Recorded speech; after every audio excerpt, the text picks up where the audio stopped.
we do know that there was a record-setting meteor storm that night. It's a fact. You can go look it up. It's not even that has nothing to do with it.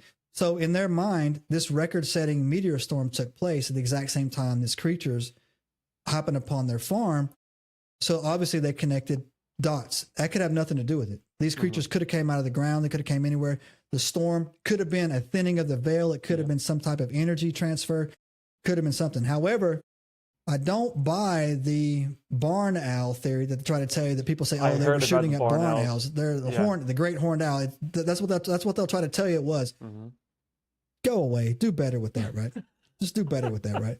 So for me, I'm actually saying that they did encounter something, but I don't think it was an alien. I think they encountered some type of underground cryptid life. That's what I'm going with. I think it was not. I don't think it had anything to do with the meteor storm. I think that I don't want to call that a coincidence. I don't think they came out of the sky. I think they came out of the earth, and I think that's why. Because there was references in there where Glennie said that they avoided the lighter parts of the farm. She said not because they were scared of the light, it's because it seemed like the light irritated them. So to me, she described that their eyes were glowing, which gave me more of a nocturnal creature feeling, right? And also the way they moved with their hands, primarily with their arms being strong around their chest and moving, also led me to believe that they were living underground in an aquatic area, right? And we know these caves have all kinds of water in there or whatever. So anyway, so I'm all in. It happened. Something happened, right? I'm 100% this went down, right? Yeah. Nerd. Another thing I want to mention too, what makes me believe that it wasn't just a hoax, that they actually experienced something, was that they, if it was a hoax, they would have been trying to milk every dollar and every bit of fame out of this. But it was known that they hated the attention that they got from this, the Langford family. They hated that people showed up at their house. They hated that people were bothering them. They hate to this day, or to however long they lasted, they hated talking about the experience.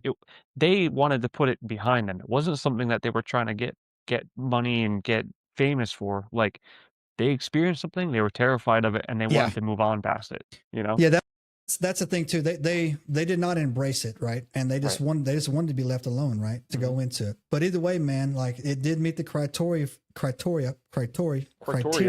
Man, I tell you what, I'm glad God made me pretty with these gave me these golden locks here, man. Because if I could spell, I'd be dangerous, son. Right? Dangerous. Believe it or not, this guy's made a living at correcting my grammar over here on the side. Oh my God, you guys have no clue. You have no idea. I say what I say, y'all. You can figure it out, right? I'm spelling. Who created that? That's useless, right? I was the kid that had to sit outside the class with his desk when I was going to school, man. So just know that now, man. I spent a lot of time in the hallway with my desk growing up. So anyways, fun fact, you guys, on closing here is that if you ever get the opportunity, I don't have the exact dates here, but Hopkinsville, Kentucky has an annual UFO festival celebrating this 1955 encounter. I was going to say, yep, I was going to bring up the same thing. I have here that it happens in August. Because August was when it happened. So, but yeah, they have Kelly, the township of Kelly has an annual, Little Green Men Festival is what they call it. And if you ever get to check it out, I would check it out. But also, too, one more second fun fact that Billy Ray Beckett, the author of the Kentucky New Era, who wrote the original news article for this, is widely credited as the man who coined the phrase "little green men." He's the one who came up with that, right? So that's another fun factor. Yep, because where did I have that? I just had my notes here. It was basically what you said. That was where the term we all hear about the little green men, but that's where that originated was in the story there, which is cool.